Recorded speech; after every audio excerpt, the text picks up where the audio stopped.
कह रहा है नव कोमल अवलंब साथ में वह किशोर उंगली पकड़े, चला आ रहा मौन धैर्य सा अपने माता को जकड़े। थके हुए थे दुखी बटोई वह दोनों ही माँ बेटे, खोज रहे थे भूले मन को जो घायल होकर लेटे। अब इसमें प्रसंग क्या लिखेंगे? इसमें प्रसंग लिखेंगे कि इड़ा मनु और मनु के सुपुत्र के साथ में देख करके उनका वर्णन करते हुए श्रद्धा और पुत्र के साथ में उनका वर्णन करते हुए जो मनु घायल अवस्था में लेटे हुए हैं उसके बारे में बता रहे हैं।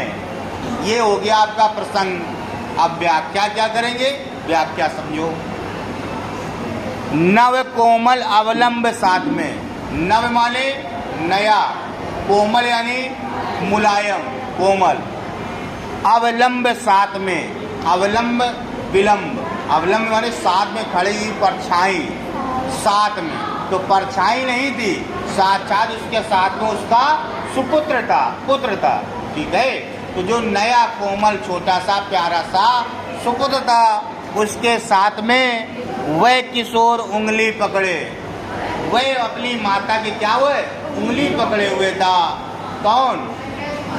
उसका सुपुत्र। किसकी उंगली पकड़े हुए था? श्रद्धा की, है ना, श्रद्धा माँ थी, श्रद्धा की क्या पकड़े हुए थे?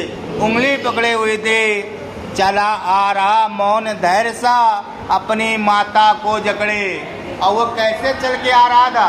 बड़ा ही शांत था, मौन था, मौन अवस्था में आगे बढ़ता हुआ जा रहा था अपनी माता को जकड़े हुए, यानी उंगली को टाइट पकड़े हुए था, उंगली को छोड़ नहीं रहा था, काफी टाइट पकड़े हुए था।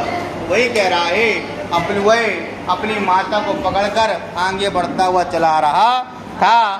थके हुए थे दुखी बटोई, बटोई का मतलब यात्री, बटोई का मतलब क्या? यात्री। थके हुए थे दुखी बटोई, वो थके हुए थे। और थकान किस कारण से था? जब दुख होता है तो थकान और होता है। दुखी थे, थके हुए थे वे दोनों बटोई यात्री, वे दोनों ही माँ बेटे। और वो दोनों क्या थे? यानी वो दोनों जो माँ बेटे थे, श्रद्धा और श्रद्धा का बेटा, वो दुखी हुए थे और थके हुए से प्रतीत हो रहे थे और आगे बढ़ते चले आ रहे थे। लास्ट वाली लाइन कह रही है, खोज रहे थे भूले मन को जो घायल होकर लेटे। वह खोज रहे थे किसको? मनु को। वह अपने मनु को खोज रहे थे जो घायल अवस्था में कहीं लेटा हुआ था। वह मनु को खोज रहे थे जो घायल अवस्था में कहीं लेटा हुआ था। चारों लाइनों का जो अर्थ होगा वह यह होगा कि वह नव युवक के साथ में, अपने पुत्र के साथ में उसकी उंगली पकड़े, जो अपनी माता की उंगली पकड़े हुए था, आगे बढ़ रहे थे। चला और बहुत ही धैर्य को धारण किए हुए मौन के साथ में वह अपनी माता को जकड़े हुए था। दोनों का जो शरीर था वो थका हुआ था और दुखी था, जिस कारण से वे दोनों माँ बेटे आगे धीरे धीरे चल रहे थे। और किस लिए चल रहे थे? वे मनु को खोज रहे थे जो कहीं घायल अवस्था में लेटा हुआ था। रिवीजन